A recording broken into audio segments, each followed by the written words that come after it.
Hey there, good morning, good Sunday morning to you. I was out here at the Pumpkin Fest at Sunny Acre Farms on this Sunday morning, out here till 6 o'clock. And I couldn't help but I was catching these horses that I just showed you here. I was just standing watching. They were a little closer here a few minutes ago. And I couldn't help but think about a few things as it relates to and pertains to work as well. And I thought about, I spent a lot of time in middle school and in high school. My grandparents had a big dairy farm. Spent a lot of time on the farm. And there was always just this sense of peace and fulfillment right on the farm. And even my granddad there, toward the end of his life and his time here with us, he had shared, I never worked a day in my life. And that always is, like, I've always just kind of held that here. There's a pursuit of that, right? A pursuit of that here. It's like, he wasn't a man of many words, but those words really, really resonated, right? They really held a lot of weight. And I had a mentor share something a few years back, and that was kind of replaying in my mind today as I was unpacking a lot of the conversations that we've had around just work and happiness and fulfillment and those kinds of things, right? And that's deep stuff. Like it's not light anyway, right? And so there's a lot of just kind of a weight there this morning. And so I thought I'd share with you a few things as I was just sitting here thinking that when we think about where we are today, but again, kind of where we came from and that agrarian society, right? Where, you spent time on the farm and you spent time together as a family on the farm, right? The family was a unit. It was a group. You were together all the time, right? And you did things like rebuild fences and fix the barn and tended to the crops, and you tended to the animals and whatever was necessary, but you did that together just because that's how things were, right?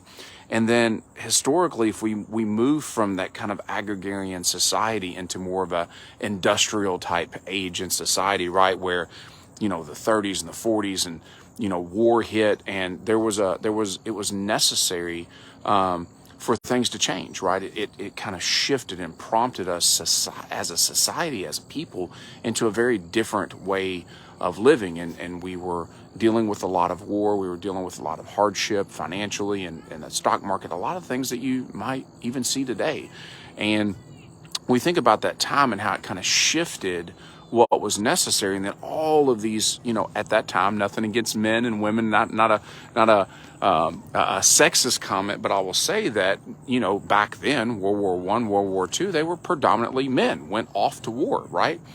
And so when they came back, they had jobs that had to be created, right, in order to have something for all of these folks to do when they came back. And so, and then about the same time, you've got the introduction of the assembly line and then manufacturing and industrial work. And so when all of these folks came back from war, they had things to do. And so this massive movement into cities and into urbanization and those types of things. And work changed, right? We started, the husbands went off to work and the wives tended to the house, which I hate that. I hate some of those specific roles, but I'll save that for another day. But that's how things were. And the family unit as a whole started to change. And I think a lot of the fulfillment and the peace and those kinds of things started to shift because our mindset around work started to shift, right? And we think about where we are today. And COVID as a catalyst, I think, creating in this push to be able to work from anywhere, and we're seeing a mass movement out of the cities and into more of the rural areas again, and this yearning and this desire for people to be connected again, to find that fulfillment and that happiness that we'd have to go back almost 40 or 50 years ago, 60 years ago, that was lost for a lot of folks. And so I think is where we find ourselves today, that it's so much bigger than just a particular role or a particular job or even a particular company, that there's this deeper this deeper yearning and fulfillment for connection. And I've said before, people need people, right? People want people. And those relationships that we have at work, we spend most of our time with those people, especially if we're working in person.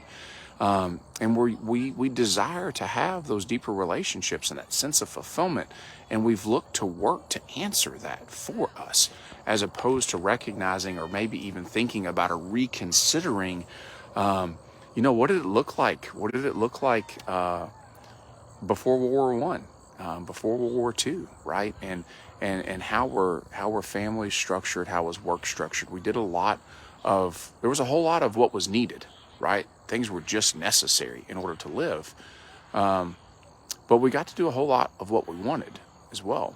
And I think that it's possible that we need to re-grant ourselves permission to do what we want, to do what really fires us up, to pursue work that matters in such a way that we can say that I've never worked a day in my life, right? Because that is really, really important. There's a sense of urgency to get back to that place, and there's a sense of purpose that's yearning inside most of us, and we tend to villainize our managers, and we villainize our companies, and we victimize ourselves in the process of doing so, by abdicating our responsibility to choose something better, to choose something different for ourselves and for those around us.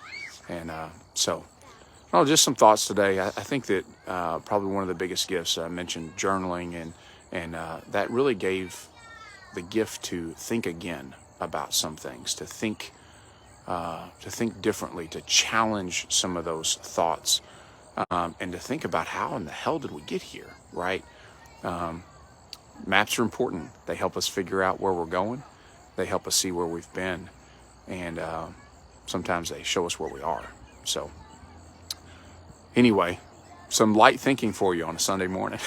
So grateful you're here. Thanks for stopping to listen. I hope that you guys and gals have a great Sunday.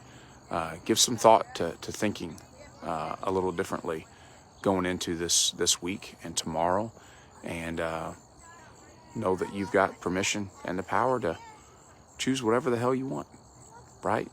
That's up to you. So love you guys. Thanks so much again for tuning in, and we'll talk soon.